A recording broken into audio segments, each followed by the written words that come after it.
Hello students, welcome to I exam B. Students, आज मैं इस वीडियो में सीबीआई एपीपी के एग्जाम पेपर का एनालिसिस आपके साथ डिस्कस करने वाली हूँ। But before we move ahead with that, let me remind you over here that do remember to subscribe to our channel and press on the bell icon so that you can stay tuned and stay updated. In case आपको कोई भी questions हो, queries हो या कोई भी doubt आपको clarify करना है तो आप हमें अप्रोच कर सकते हो थ्रू द ईमेल आईडी और the phone number which is displayed on the screen. Now moving ahead with today's discussion, as I already mentioned you कि इस particular वीडियो में हम एग्जाम एनालिसिस करने वाले हैं CBI, that is Central Bureau of Investigation assistant public prosecutor का exam जो कि 17th of December को हुआ था। So किस टाइप ऑफ क्वेश्चंस आए थे, किस एरिया ऑफ लॉ को कवर किया गया था and all those aspects we'll be discussing in this particular video. Now moving on to कि किस टाइप ऑफ क्वेश्चंस आए थे, तो बेसिकली जो क्वेश्चंस थे पूरे 120 क्वेश्चंस जो भी हमारे पेपर में आए थे that were moderate to easy level. The questions were not made too complicated, twisted. They were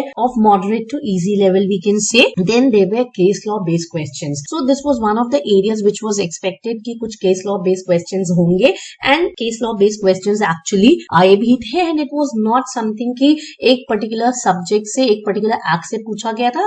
Different acts were covered in the case laws, like company से भी था, IPC से भी था, SURFACI Act से भी था, तो few case law based questions were asked. Then situation based questions से काफी situation based questions आए थे and जो area mostly cover किया गया था वो transfer of property act से था.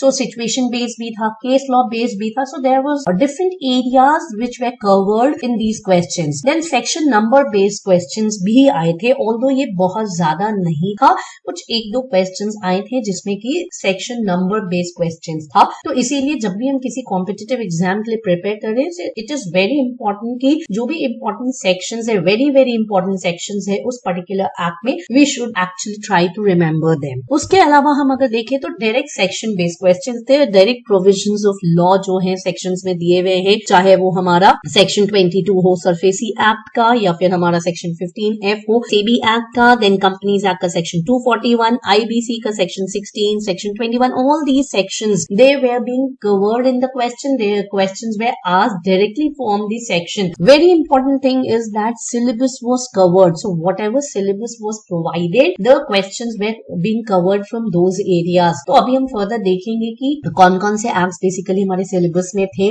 and कितने number of questions cover किए गए थे different acts में से. So this was the overall with respect to how the paper was. Now if we move on to the specific categorization of the number of questions being asked from each of these acts which was there in the syllabus, we can see out of total 120 questions, these were the number of questions being asked in the different acts. So सबसे पहले आप देख सकते हो prevention of money laundering, 2 questions यहाँ से आए थे, SURFACI Act से around 5 questions थे, National Investigating Agency Act से 5 थे, LLP Act से 4, Companies Act से 8 था, Indian Contract Act से 10 था. So these are common subjects, common law areas. तो ये किसी भी हमारे competitive exam में आता है, तो जब भी आप ऐसे किसी भी एग्जाम का प्रिपेयर करो तो you will find that some of the basic laws are being asked and a lot of questions end up from there. Then NI Act से हमारा 4 questions था, Transfer of Property again 8 questions cover किए गए थे, Registration Act से 3 था, CPC से 5 था and then Banking Regulation से around 4 questions था. Further आप देख सकते हो Constitution of India, again one of the